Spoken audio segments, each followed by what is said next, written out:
Welcome inside Gillette Stadium, everybody. My name is Mike Petraglia. Early on a Friday morning after the Patriots remained perfect, improved to 7-0 with a 36-7 get-out-of-Dodge win on Thursday Night Football over the Miami Dolphins, dropping them to 3-4. I'm joined, as always, by Patriots expert columnist for WEEI.com, Christopher Price.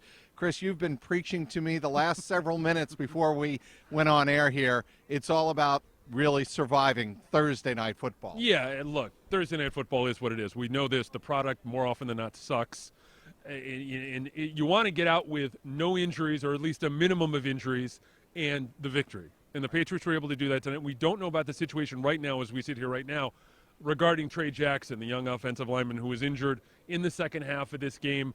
He limped to the sidelines. He did not return. We didn't see him in the locker room after the game. But again, the most important things when you're talking about Thursday Night Football, you don't want to get injured, you want to win. The Patriots were able to check off both of those boxes. They also, quite frankly, you think about back on this week, they won 2 divisional games in 96 hours. And so you're able to now say the Patriots beat the Bills, Patriots beat the Jets, Patriots beat the Dolphins. They're 7-0. They have a lot of distance between themselves and the rest of the division. They're sitting here right now the day before Halloween, a couple days before Halloween. They've clinched the division. And so that they always talk about that being the number one priority. That's the first step on the way to a championship. They've taken the first step really effectively on the way to another championship. The Miami Dolphins, Chris, were not as lucky in the injury category. It was able to walk past the Miami locker room, and there was Cameron Wake just sitting there sullen, alone in his thoughts, and he apparently has an Achilles injury. We don't know the severity of the Achilles injury right away, but it can't be good. He limped off the field in the third quarter. He did not return. And that is one of your defensive studs for the Miami Dolphins. The Patriots, as far as we know right now, have not suffered anything quite that severe. Again, as you said, we'll find out about Trey Jackson. I want to go to the start of this game where the Patriots come out guns blazing on their first drive of the game.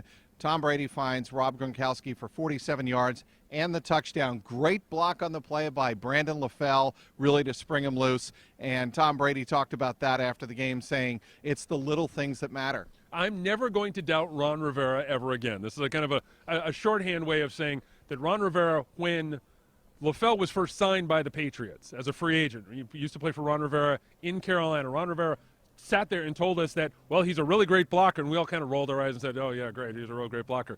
We saw some of that over the course of the 2014 season. That was once again illustrated this evening.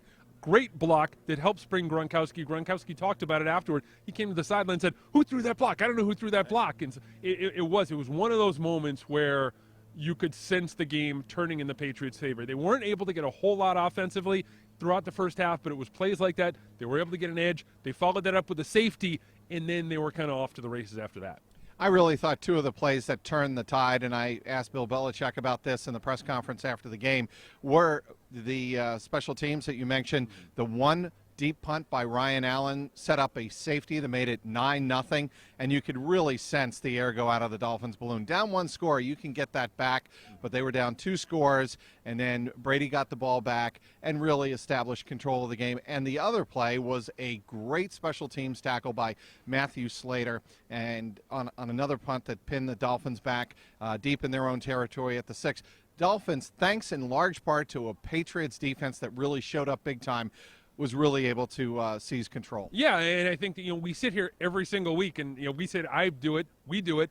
You talk about special teams, and you talk about the advantage that this group of special teamers have when it comes to the rest of the league. The situations that it puts the offense in, the defense in. We saw it tonight. The great punt from Ryan Allen, the ability by Matthew Slater to make that tackle. Stephen Gostkowski becomes the franchise leader for consecutive field goals made tonight. With a great kick. Exactly. He's now at 26. He surpassed Adam Vinatieri. He had a 52-yarder tonight. These little things, like Tom said before, these little things continue to add up in the Patriots' favor. These things that look relatively minute on the score sheet, or when you're talking about a highlight reel, they're not real sexy, but in the end, a lot of times, those are the differences between wins and losses. You can always tell, Chris, how appreciative Bill Belichick is after a game like that when he steps to the podium and thanks his staff and his players for executing under very intense conditions, because he has said it before on NFL Films and that Super Bowl video, Do Your Job. He expects and puts his staff and his players through a lot mentally as well as physically, even more so than physically.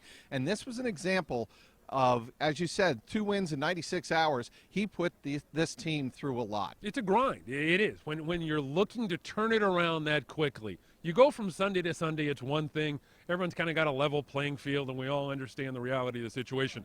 Sunday to Thursday is really, really difficult on a number of levels. We left here last Sunday following the Jets game. We were walking past the administrative offices. We saw the lights on, the special teams office lights on.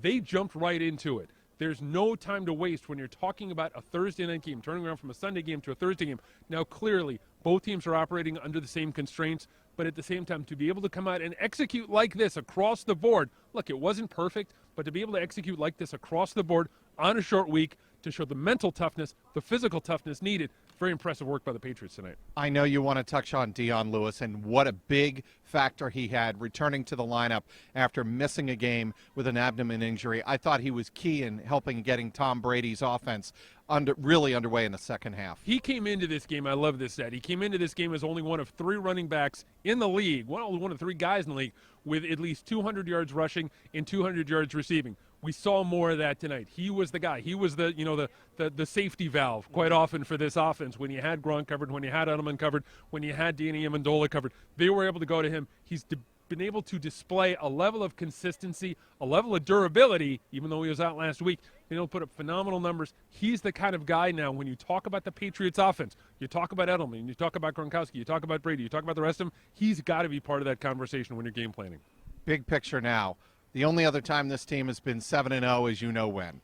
And I tweeted that after the game and got some flack for it. But 2007, look, Chris, the comparisons, the more they win, the more you're going to hear talk about 2007. I know you wrote about it on WEEI.com this week, saying how it really isn't fathomable right now at this point of the season. But I don't know, based on what I saw over the last 5 days, the way this team was able to show mental toughness, maybe we have to reconsider. I hate to go win-loss down the schedule like that. Look, it's dangerous. We all do it. But, I don't like doing it. But you look at it, and right now there are 2 games that jump out at me as potential landmines for this team. That's not even taking into account that, the last game of the year in Miami and South Florida, if it doesn't mean anything and they've already lost, they're probably going to treat that game in much the same fashion that they treated the regular season finale last year, and that they're going to get the rookies, the youngsters, Jimmy Garoppolo, those guys are going to get playing time. Right now, there are 2 games that jump out at me. The game in New York against the Jets and the game in Denver against the Broncos. Now, look, I understand the Denver offense is horrible right now. The Denver defense in Denver is a real challenge for this team. It's going to be a real challenge for this team. That is going to be one of the marquee games of the year. When you talk about the Patriots offense against the Denver defense, to my mind right now in the AFC, those are the 2 best units. I can't wait to see them going up against each other. Right, and that's to my next point, and that is Denver and Green Bay play in the Mile High City on Sunday night. One of those teams will be 7-0, and the other will no longer be undefeated, obviously barring a tie, while the 6-0 Cincinnati Bengals try to become 7-0 for the first time in their franchise history. They have a huge test, needless to say, with Big Ben probably coming back. They're playing in Pittsburgh. They win that game, you can all but salt away the AFC North to them. But again, that's what we'll be keeping an eye on as the Patriots rest, as we rest a little bit on Sunday. I was walking out the locker room door with Brandon LaFell, and he said to me, I'm going to need this rest. I'll probably need more than this rest. But he was banged up. I mean, it was just kind of an indication, Chris, of what kind of toll this week is. Well, the Patriots take care of business. They improved to 7-0 for the second time in franchise history, dispatching the Miami Dolphins, handing interim coach Dan Campbell his first loss. Beating the Miami Dolphins, the Patriots did by a final score of 36-7. The Patriots play Kirk Cousins and the Washington Redskins on November 8th, finishing a 3-game homestand here at Gillette Stadium. For Christopher Price, inside Gillette Stadium, I'm Mike Petraglia, WEEI.com.